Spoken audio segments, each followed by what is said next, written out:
YouTubers. So we're going to try a new little experiment. We're going to try and blow through a set of Weber IDF carburetors for our Volkswagen this time. So the thing I'm making tonight is mod rings.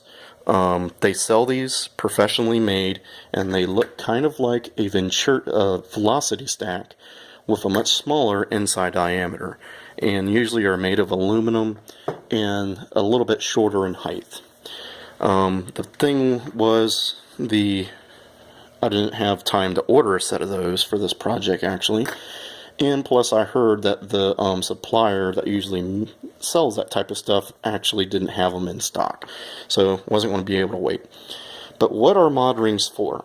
Okay, so my understanding of what the mod rings do is we try and trick the jetting to make it seem like it's still normal aspirated, and the way we're doing that is to build a little more pressure in the hat and a little less pressure in the manifold. Now if you think about this, normal aspirated, you have 14 pounds of sea level pressure roughly pushing down on the jets, pushing the fuel down into the float bowl, and then the venturi inside the carburetor builds a slight vacuum which helps pull that fuel out. Okay, and then down into the manifold, which still has less pressure than ambient pressure. So if we build, let's say 15 pounds of boost up here, and then with the mod rings in place, and we're building 12 or 10 pounds or something like that down here, it's in turn doing the same exact thing. We have more pressure pushing down on the jet stack, pushing down on the fuel, and the venturis are still going to act like venturis and speed up the air, which will in turn help pull the fuel out and atomize it, and then go down into the manifold. So that's pretty much a really quick, rough and dirty way to say it. It's basically a way to trick the carburetor so that the jetting will work. Now I have heard, I've never done it, that it will work without the mod rings, and I've also heard that the turbo emulsification tubes it will work without it. But mainly that these make the setup an easy tunable. Pretty much you end up kind of around the original jetting that you have when you're normal aspirated. If you don't do these mods, the E-tubes and the mod rings, I heard jetting gets pretty complicated and more than most people can do without spending a lot of time. So anyways, I've been making a set here. They're homemade. I'm marking each one because they're kind of all going to be individualized, as my holes are not on center perfectly. So the rule of thumb that I've been able to see is it's a few millimeters smaller than your the hole inside the mod ring will be a few millimeters smaller than your venturi. This carburetor has 36 millimeter venturis, and I've heard that it's roughly 3 millimeters or so for the size difference. And if you look on CB Performance websites, they sell, I think it's a 27 or 26 millimeter mod ring, and they sell a 33.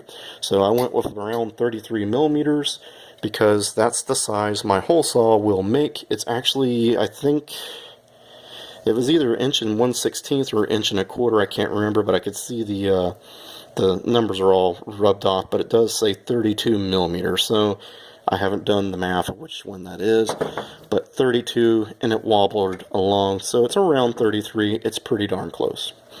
So what we did was we got a little piece of aluminum. This is El Cheapo, hardware store aluminum. It's 60 thousandths of an inch thick, and I take my velocity stack and I place it on there, trace it out with a marker, and then I end up with a pattern like this. And of course I mark where my bolt holes are, and then I find the center of my bolt holes, and then I make a line through, and then I put a little dot for my center mark for my venturi of where my velocity stack would be. Then I take my hole saw, drill said hole in there, and these things usually have a tendency to wander and walk. And then after that's done, I drill my other 2 holes, cut it out, and then clean it up a little bit because it's always full of gnarly shards. And this is what you kind of end up with.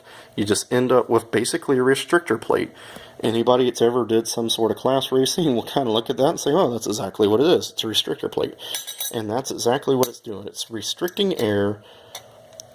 And this is probably all momentary for it to restrict air. It probably eventually will equalize out. You know, you're not in the boost for endless amount of time. You know, on a car, you're shifting gears, so boost will eventually probably start to equalize out. I mean, it's just going to happen. But this is all to trick the jetting for that little bit.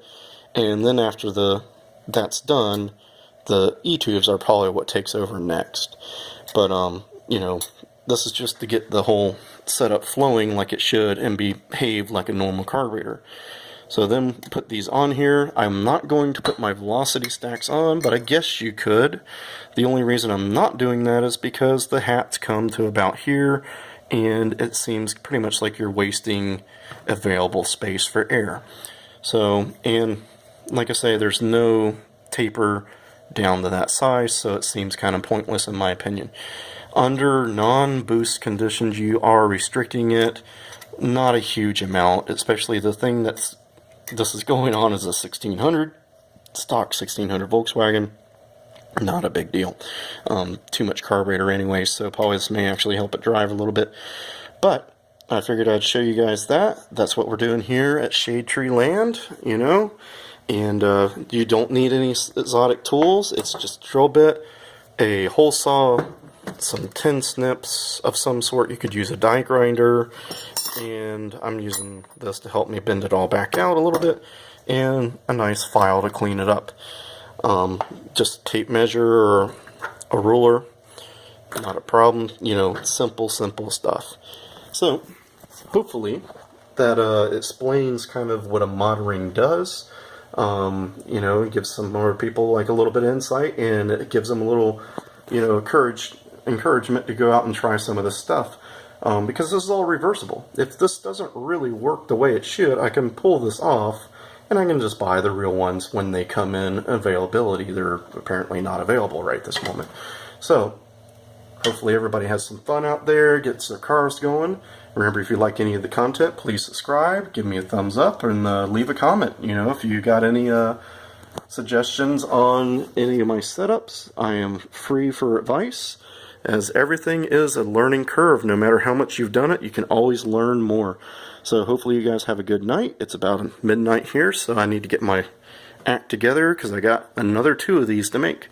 And I'll see you guys later.